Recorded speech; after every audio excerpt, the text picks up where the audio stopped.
The first thing the new President Barack Obama did on his first day in office at the White House back in January was to telephone Middle East leaders, including Mahmoud Abbas. But if President Abbas thought that meant the Palestinians' time had come, he was quickly forced to reconsider. A lack of progress in the Middle East peace process amid deadlock over Israeli settlement building is cited as the main reason for his decision not to seek re-election. U.S. Secretary of State Hillary Clinton praised Abbas's efforts and implied she'd known about this for more than a few days. I just saw him on Saturday. George Mitchell saw him on Monday.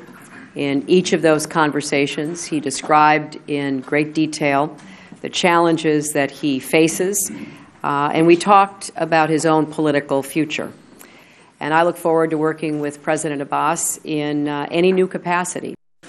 But praising Abbas now that he's decided to step down is one thing. The message in the past months, and in particular the past week, has been quite another. No new starts, for example, is unprecedented. The praise for the Israeli Prime Minister and his supposed limiting of settlement building on the occupied Palestinian land, and the U.S. failure to force the Israelis to freeze all construction, may have been the final straw for Abbas.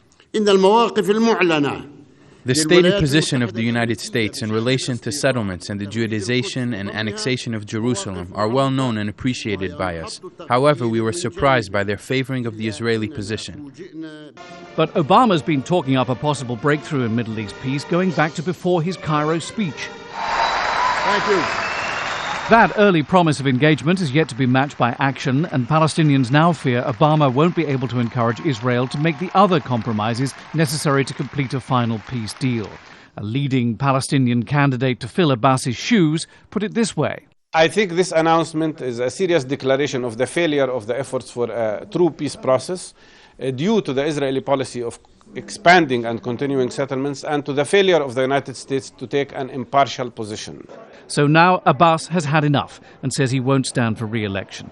It remains to be seen if the US moves to try to keep him or prefers to look to the future with another Palestinian head of state in the early part of next year.